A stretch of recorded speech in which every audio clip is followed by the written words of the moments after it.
لینے کی وجہ سے دین حلق کا کانٹا بن گیا ہے، اعمال بوجھ بن گئے. نفل پر ہم کیا آتے، تہجد، اشراق، چاشت، توابین پر کیا آتے، فرض ہمارا قرض بنتے جا رہا ہے.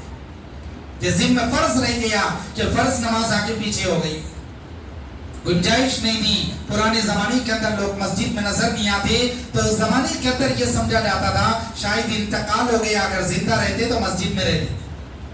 یہ ترجمہ تھا اس زمانے کا. اگر مسجد میں نظر نہیں آتے تو یہ سمجھا جاتا تھا کہ انتقال ہو گیا، یا اتنے بیمار ہو گئے کہ بستر سے اٹھنے نہیں آ رہا ہے. ورنہ نابینا کے لیے گنجائش نہیں تھی، وہ مسجد سے دور رہ کر اپنے گھر کے اندر نماز پڑھ لے، اس کی گنجائش نابینا کے لیے نہیں تھی.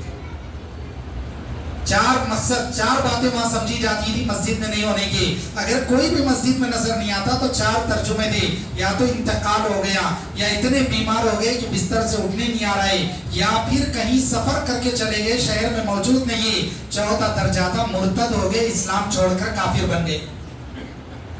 اس کے علاوہ کوئی ترجمہ نہیں تھا اس زمانے میں. اتنا ہی نہیں ہوتا تھا، جماعت بنتی تھی. گھر جا کر دیکھو، اگر وہ سفر میں چلے گئے تو ہاتھ بٹاؤ گھر کے اندر، اور اگر انتقال ہو گیا تو کفن دفن کی فکر کرو، اور اگر بیمار ہو گئے تو عیادت کرو، اور اگر مرتد ہو گئے تو دوبارہ اسلام کی دعوت دو. ایسا تعلق تھا مسجد سے، اعمال سے. ایک ایک عمل کا سلیقہ اور جذبہ.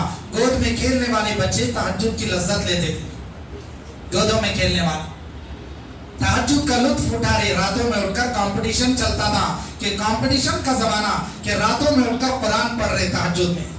ایسا